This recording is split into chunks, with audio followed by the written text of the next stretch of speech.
hasta los 10 días para entender qué es lo que la parte quiere.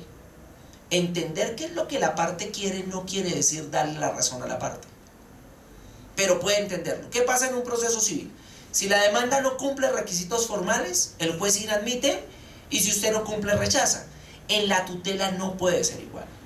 Si una persona presenta una tutela y piensen ustedes todo lo que quieran, que es la tutela más incoherente, lo que debe hacer el juez de tutela es tratar de auscultar, tratar de dialogar, si se quiere, ya que está tan de moda la palabra diálogos entre cortes, pues también en los procesos constitucionales hay diálogos entre juez y las partes. Y el diálogo es entender qué es lo que la parte quiere. Por eso no compartimos la idea del rechazo, sino que el juez la tramite, trate de entender. Si finalmente no entiende, o si finalmente cuando entiende qué es lo que le piden, no es un presupuesto para hacer efectivo un derecho fundamental, pues ¿qué es lo que debe hacer? Negar la tutela, pero tramitarlo. ¿Por qué?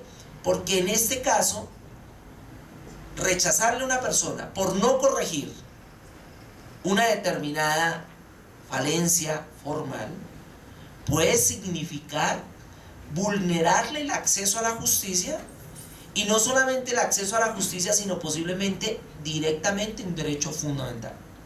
Entonces ahí empezamos a ver que el juez constitucional es un juez diferente. Tramítela, pero vaya a auscultar. Entonces, ¿qué es lo que nosotros sugerimos y lo hemos recomendado a varios jueces? Si la tutela no es clara, dele trámite. ¿Por qué? Porque es que usted no tiene sino 10 días y los 10 días se cuentan desde la petición. Entonces, ¿qué pasa cuando el juez inadmite? Y después le subsanan. Pues el mismo juez está perdiendo tiempo, por ejemplo, para practicar pruebas. Entonces, lo que decimos es, el juez admita la tutela, punto 1. Y una vez admitida, que es una de las características más bonitas que tiene una tutela, el juez directamente cuando admite la tutela, por ejemplo, ¿qué podrá hacer? ¿Puede decretar pruebas? ¿Sí? Y miren que eso es diferente a lo que pasa en un proceso civil. En un proceso civil o en un proceso ordinario, ¿qué se dice? Bueno, si usted presenta la demanda y yo admito, el auto de admisión es un auto de mero trámite, porque vamos es dejando pasar. Usted contesta y después de que me conteste, entonces en un solo auto yo decreto las pruebas, que son las formas que tenemos claras en un proceso. Pero en el de tutela no.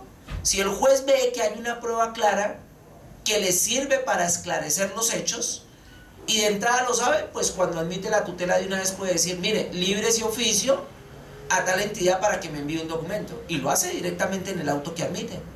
Si ve que hay que practicar una inspección, de una vez la decreta, mientras tanto va el proceso avanzando. Ahora, decretar la prueba en el momento no quiere decir que él mismo la está practicando, pero ¿qué va haciendo? Le va dando tiempo para que mientras tanto se notifique y la parte contraria llegue al proceso. Entonces, cuando la prueba se decreta, cuando la parte contraria se entera y hay bilateralidad en la prueba, se ha ganado mucho terreno. Entonces, si el juez admite la tutela, va avanzando en el proceso, pero no entiende algo de lo que el accionante estaba diciendo, pues puede llamarlo a una audiencia y de viva voz dialogar con él directamente, cara a cara, y en ese diálogo puede aclarar qué es lo que la parte quiere o lo que la parte no quiere. Y ahí vamos avanzando. Entonces, ¿se practicarán pruebas? Sí, se practican. ¿Qué pruebas puede haber en una acción de tutela? ¿Puede haber prueba documental? Casi siempre es prueba documental. ¿Pueden haber inspecciones judiciales? Sí, perfectamente. ¿Puede haber peritazgos? También a veces hay informes, no es la misma formalidad del peritazgo en el proceso civil, pero este proceso nos lo permite igual todo. El tema es el tiempo, son 10 días. Si yo quiero un peritazgo, no me puedo quedar diciéndole al juez, oiga, señor juez, nombre un perito. No, porque nunca alcanzará. Pero si yo voy a presentar una tutela y el éxito depende de tener un dictamen técnico, ¿yo lo puedo llegar a una acción de tutela? Claro, no puede ser que en el civil o en el laboral o en el administrativo sí se permita, y en el constitucional, que se pretende hacer efectivo el derecho fundamental, no. ¿Qué es lo que vamos viendo con esto? Que la acción de tutela es un proceso diferente. ¿Es proceso? Creemos que sí. ¿Qué es proceso? Cuando debe reunirse esa bilateralidad. ¿Y por qué creemos que sí debe haber bilateralidad? Porque efectivamente la parte demandada sí tiene un derecho a la defensa. Pero vamos a titular este proceso un poco siguiendo la terminología de Gustavo Zagrebelsky como un proceso dúctil. ¿Qué es un proceso dúctil? Proceso dúctil es aquel que se preocupa más por la eficacia de lo sustantivo que por la eficacia de las formalidades. Es decir, en el proceso de acción de tutela, si bien es cierto, partimos, noten ustedes cómo empezamos la conferencia, diciendo, sí hay unas formas que respetar, sí hay unas cargas que respetar, pero el proceso se va volviendo dúctil. Si bien es cierto, eso es lo importante, el juez sí lo que tiene que ir mirando es que la efectividad del derecho fundamental se logre. Y sobre todo se logre, ¿por qué? Porque muchos de los accionantes en acción de tutela, valga la redundancia, no son abogados, no son expertos. Entonces el proceso se va volviendo dúctil. Esa ductilidad del proceso le permite al juez inclusive hacer unos amoldamientos del proceso que nunca un juez civil lo podrá hacer. A pesar de que ahora con el Código General del Proceso, miren que también cómo se va volviendo un poco dúctil. Si la importancia del proceso es encontrar la verdad y otorgar el derecho sustantivo, dice el Código General del Proceso, si usted como juez en la primera audiencia tiene claros los hechos, tiene claras las pruebas que puede hacer, proferir sentencia. Antes no se podía. ¿Por qué? Porque le dábamos más importancia a las formas. Ahora, la acción de tutela en ese proceso dúctil es eso. No hay que darle tanta importancia a las formas, pero el juez debe pensar que se deben ir cumpliendo las formas, pero irlas adaptando. Pensemos en algunos ejemplos. Si una persona, ¿cómo se puede formular una tutela? Decíamos. Puede ser escrito, que es lo tradicional, pero se puede formular de manera verbal. Claro, sí se puede. Miren que ahí aparece como una ductilidad que no tiene el otro proceso. Entonces se puede formular de manera verbal. Y piensen en esto. Llega una persona a su juzgado, usted es un juez, y dice, señor juez, vengo a interponer una acción de tutela porque, dice la señora, porque mi esposo, o dice el señor, porque mi esposa, la llevamos a un hospital y no nos la quieren atender. Y no la quieren atender porque no tenemos un bendito carnet. Y allá está tirada en la puerta de un hospital. Y usted como juez, ¿qué hace? Si fuera un juez civil, pues dice, la frialdad del proceso civil, ¿qué dice? Claro, vaya a la oficina de reparto, consiga un abogado y radique el proceso. En la tutela no, el juez tiene que recepcionar. Ahora, las reglas de la recepción no es que el juez que recibe el proceso sea el mismo que lo tiene que fallar. Y esto es algo que poco se ha estudiado también en materia de acción de tutela. Muchos creen que la tutela que se presenta de manera verbal es para que el mismo juez la falle, y eso no es cierto.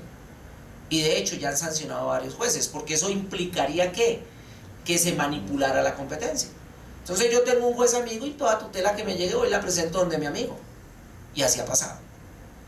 Lamentablemente en temas de Foncolpuertos y todos los temas que ya sabemos, con Ecopetrol y eso, ya ha habido muchas quejas. Aquí inclusive en una conferencia dieron unas quejas.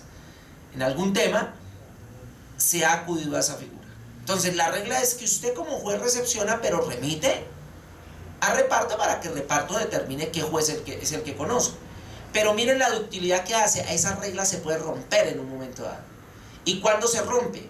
Cuando usted ahí sí pueda como juez ponderar los derechos. ¿Qué es más importante en ese evento, en ese caso concreto? Cuando llega una persona y dice, vean, mi esposa está tirada en un hospital, se va a morir y no la quieren atender. ¿Qué es más importante? ¿Cumplir una regla que es de reparto, que por supuesto le da equilibrio a la administración de justicia, o hacer efectivo el derecho a la vida, que se está amenazando?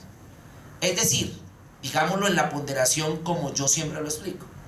La ponderación es un mecanismo argumentativo que le permite al juez justificar por qué no dio cumplimiento a un determinado derecho. Ahora, uno ahí podrá decir, bueno, el derecho a la vida está en la Constitución y el derecho a cumplir las reglas procesales está en la ley. entonces en una simple excepción de inconstitucionalidad pues hay que preferir en ese caso en particular el derecho a la vida que el derecho a cumplir las formas procesales. Ahora, si creemos que las formas procesales también están directamente en la Constitución, pues son dos derechos que estarían al mismo nivel y que en todo caso creemos que se justifica darle aplicación a la vida en contra del cumplimiento de unas formas. Si eso es así, que es la primera ductilidad que le va dando el juez, si va más o menos poco aplicando el lenguaje zagrebelskiano, ¿qué es lo que estamos tratando de mostrar? Que el proceso lo debemos utilizar para la efectividad de la Constitución, por encima de cualquier cosa. Entonces el juez ahí ya rompió una regla y puede decir: secretario, coja su maquinita y nos vamos al hospital. Y llega, y en el hospital él se encontrará algo. En ese momento, ¿admitió la tutela?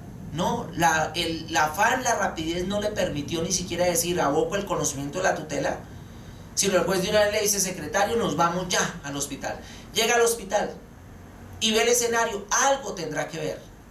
Si efectivamente la persona está tirada, pues ya hay, como diríamos en los lenguajes modernos, hay una teoría del caso. Y miren que ahí la tiene que observar el juez, porque si él le dicen que hay una persona tirada en el hospital y llega y no encuentra a nadie, pues ¿qué hace? Devuélvase para el despacho y envíele la acción de tutela que él recepcionó de manera verbal al reparto, porque no se sabe qué pasó, pero no es un tema de urgencia. Pero si efectivamente ve a la señora tirada en el piso, ¿qué debe hacer? Pues debe darle trámite a la tutela. Entonces lo primero que el juez que debe hacer es: aboco el conocimiento, que es una admisión de la tutela, y él mismo ordena que se le corra traslado a la persona que esté amenazando o vulnerando el derecho. ¿Quién será el que amenaza o vulnera el derecho? No se sabe. Pues el juez, estando ahí directamente, pues lo primero que hará cualquier juez en sana lógica es: bueno, ¿y por qué a esta señora no la atienden? ¿Por qué no entran? Y alguna respuesta tendrá. Y la respuesta puede ser: no, es orden del presidente del Seguro Social. Bueno, miraremos qué pasa ahí. Pero alguien es el que está ejecutando esa orden. Puede ser: no, es el médico. Puede ser: no, el de admisiones. O como muchas veces pasa: no, es el guachimán. Qué preciso, ¿no? Él es el que tiene todo el poder. Llega un conferencista a dictar una conferencia, él le dice: no, no hay nadie que hacer conferencista. Le toca irse. El guachimán dice: no, usted no puede entrar. Y no puede entrar porque no tiene carnet. ¿Quién hace cambiar al guachimán de parecer? Nadie. Y él es el que vulnera el derecho. De pronto ni los médicos se enteran, ni el gerente se entera. Pero él es el que tiene en ese momento el poder, es el detentador del poder ahí. Si el juez llega y evidencia eso, pues ¿a quién le corre traslado de esa acción de tutela? Al señor guachimán. Hay que decirle con respeto: don guachimán.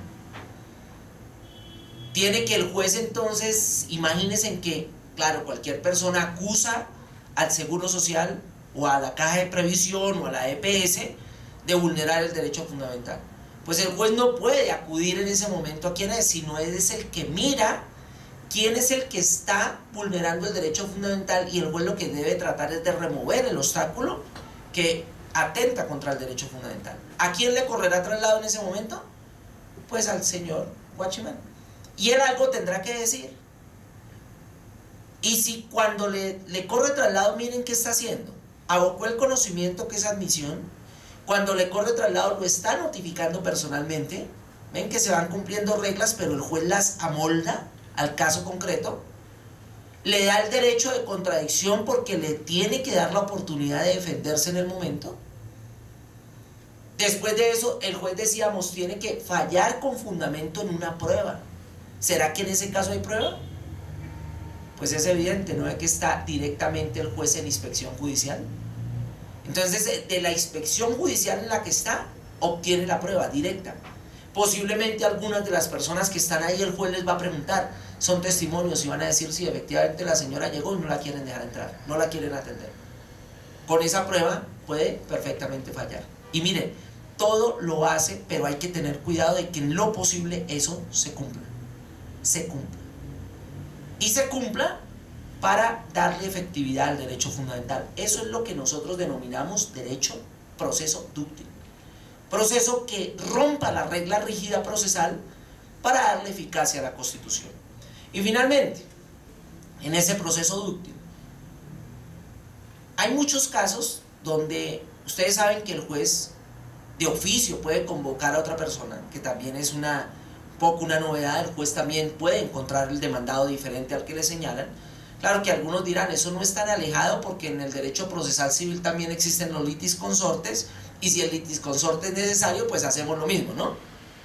Pero imagínense en esto, el juez va a fallar y generalmente se da cuenta es en el momento que va a proferir la decisión que el que estaba vulnerando el derecho no era el demandado, sino era otro. Claro, si se dio cuenta, si se lo dijeron y se dio cuenta desde el principio, pues no tiene problema. Pero miren el lío en el que está metido el juez. Uno, que el propio artículo 86 de la Constitución le dice, usted debe fallar en 10 días. Y piense que ya lleva 9, porque generalmente se da cuenta de eso faltando un día, ¿no? O lleva 8. Acusaron a una persona de violar el derecho fundamental y resulta que esa no es. La persona que interpone la acción de tutela efectivamente tienen que hacerle una operación y está corriendo peligro, se puede morir. Y resulta que el que puede dar la orden de la operación nunca lo llamaron al proceso. Entonces, ¿cómo se le da la orden a alguien? Entonces, o viola los 10 días que establece la Constitución, que es una regla procesal constitucional, o vulnera el derecho a la vida, o vulnera el derecho de defensa. Miren que estamos hablando de 3 derechos constitucionales, 2 de ellos fundamentales, 1 no fundamental de la regla procesal, pero que todos saben que si no se cumple, el pobre juez puede destituirse. Entonces el derecho al trabajo también puede estar ahí metido, pero ya el juez. ¿Qué hace el pobre juez ahí? Si tutela, entonces de una vez le van a decir que violó el derecho de defensa. Y podría haber nulidad. Si no tutela y por el contrario dice, miren, yo llamo a este señor para hacerle efectivo el derecho de defensa y que se pueda defender, entonces le van a decir, claro, si se hace efectivo el derecho de defensa, pues los 10 días ya no los puede cumplir. Entonces violó el artículo 86 directo. Y si por cumplir el artículo 86 y proteger el derecho a la vida, decíamos tutela, pues viola el debido proceso.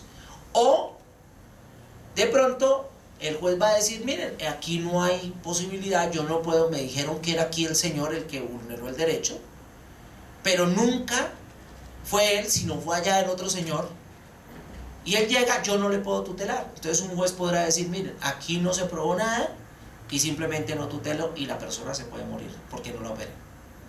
Entonces, ¿qué es lo que debe hacer el juez ahí? Miren, frente a esas reglas, lo que dice el proceso dúctil es que él tiene la posibilidad de ponderar. Y él en ese caso tiene la posibilidad de escoger, argumentando, cuál es el derecho que debe aplicar por tener más peso, y de contera justifica por qué no aplica 2 reglas de tipo constitucional en esa ponderación. Y el juez podrá decir, por ejemplo, el derecho a la vida puede ser el mejor, el más importante, que generalmente lo es. No es porque no lo diga la Constitución, pero si ponderamos casi siempre vamos a encontrar eso. Entonces podrá tutelar ordenando que a esa persona la opere, a pesar de que la orden se la está dando a alguien que nunca tuvo la oportunidad de defenderse. ¿Qué es lo que al juez le toca justificar? ¿Por qué razón no hizo efectivo el derecho al debido proceso, el derecho de defensa? Eso es lo que a través de esos ejemplos denominamos que es un proceso dúctil. Entonces miren lo que hemos dicho hasta este momento, que las reglas procesales sí hay que tratar de cumplirlas, pero que el proceso de tutela se va volviendo dúctil y va dándose un amoldamiento que lo va dando el propio juez, y ese amoldamiento es lo que hace que califiquemos al juez constitucional como el juez activista, que es lo que no puede hacer el juez civil, no puede hacer el juez laboral, no puede hacer el juez administrativo, por más que quiera, le toca cumplir unas reglas. Y eso permite que se haga efectivo el derecho fundamental. Y ya para acabar esta intervención, es la siguiente reflexión y la siguiente pregunta. El artículo 4 de la Ley Estatutaria de Administración de Justicia, ya con la reforma de la 1285, establece primero que se debe tender a la unificación de procedimientos. Creemos que ese mandato es claro para tener código procesal constitucional. No podemos seguir con procedimientos tan dispersos como los tenemos. Necesitamos código procesal constitucional, y eso no solamente es un capricho doctrinario ni un capricho de una asociación, sino es el cumplimiento de un mandato constitucional, como quiera que las leyes estatutarias hacen parte del bloque de constitucionalidad. Y segundo, dice ese artículo cuarto que debe intentarse la oralidad. Y la pregunta es, ¿los procesos constitucionales merecen tener oralidad? ¿O simplemente deben seguir como están? Hoy el proceso de acción de tutela y todos los procesos constitucionales son procesos eminentemente escritos. Por eso en una acción de tutela, ¿qué pasa? Usted formula una tutela con casi siempre muchos con un formato, ¿no? Un escrito. Y cuando son providencias judiciales, entonces a todos nos ponen a que digamos que el juez fue arbitrario, que el juez fue abusivo, todo eso.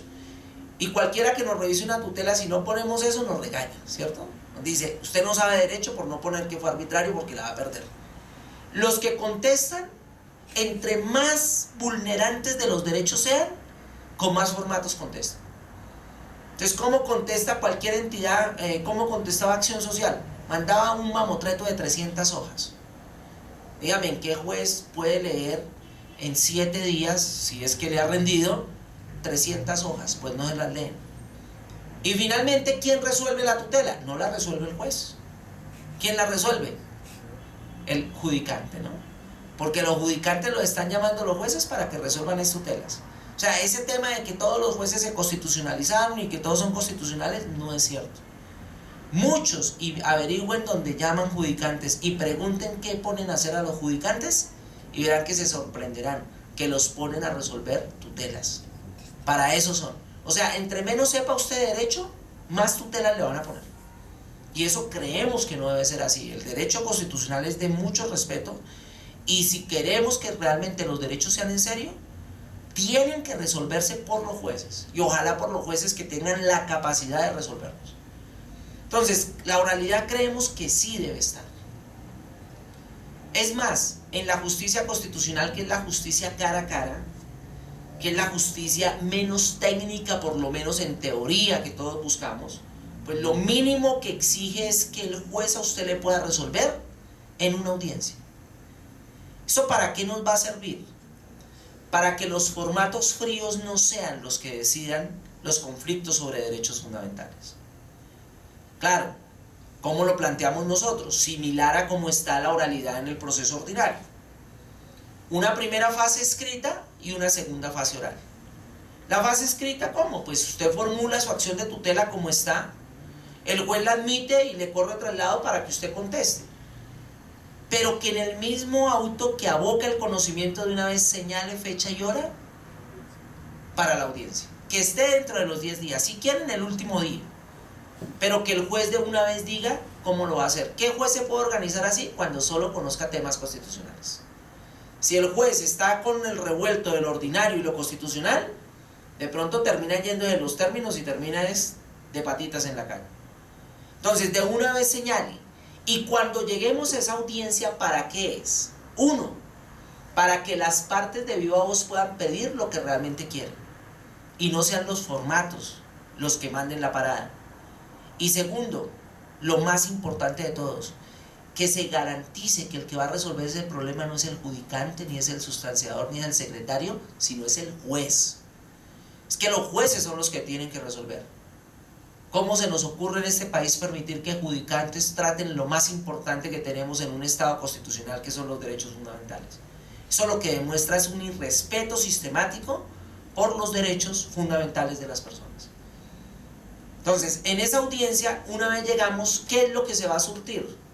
Primera etapa de la audiencia, como en todas las audiencias, hay que ver qué se probó.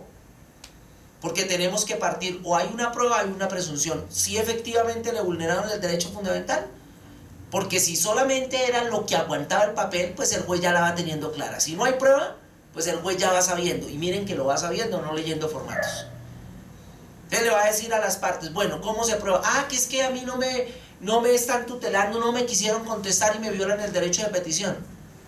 A ver, su merced, mi señora, ¿cómo fue que usted hizo esa petición? De pronto la pobre viejita sí la hizo, pero no sabía que tal vez ese formato sí era un derecho de petición, como a muchos le pasa, ¿no?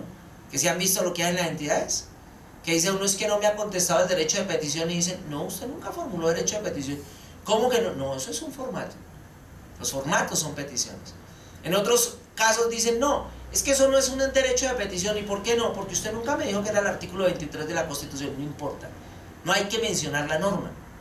Entonces eso lo va a ver el juez, pero cuando pueda hablar cara a cara con las partes.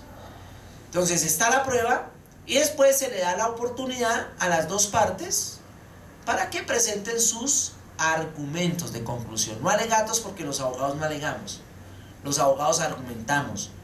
A nosotros nos enseñan argumentación jurídica, no alegación jurídica. Entonces yo creo que a los procesos hay que ponerle también a las etapas el nombre que es. Argumentos. Entonces, ¿cuál es el argumento? Sencillo. Argumentar es dar razones. Entonces, el que formula la acción de tutela es fácil decirle, bueno, ¿usted por qué quiere que le tutele? Ese es el argumento. Entonces, porque no me respondieron un derecho de petición. Entonces ya el juez sabe que si no le respondieron es porque lo debió hacer. Si no lo probó, pues el argumento se cae de su peso. Pero la parte acusada ya no la vamos a dejar que se defienda, que generalmente son abogados que se defiendan tras los 300 folios que no dicen nada, ¿no? Porque cogen la jurisprudencia que menos tenga que ver y la pegan y dicen, la corte dijo, ponen una jurisprudencia, ponen otra y le dieron 300 páginas y no dicen nada. Entonces ahí no es lo que, no se esconda detrás de un formato, no se esconda detrás del control C, control V, sino argumente lo de viva voz. Si ya la persona dice que le violaron el derecho fundamental por tal razón, argumente por qué no lo vulneraron. Y creemos que solamente en esa audiencia el juez de entrada se va a dar cuenta si se vulneró o no vulneró el derecho fundamental. Conclusión. El proceso de tutela sí es un proceso. Sí es bilateral. Porque no se puede simplemente decir se va a tutelar porque, ajá, eso pasa en la costa, pero no en el derecho constitucional. Pero que esa ductilidad del proceso, ese activismo judicial va a permitir que en ciertos casos, pero con verdaderos argumentos del juez, la regla se pueda romper. Es decir, la regla se rompe por excepción, no por regla general. Por excepción, se lo va a permitir. Y tercero, que para tener una verdadera justicia constitucional, esta justicia también debe ser oral. Muchas gracias.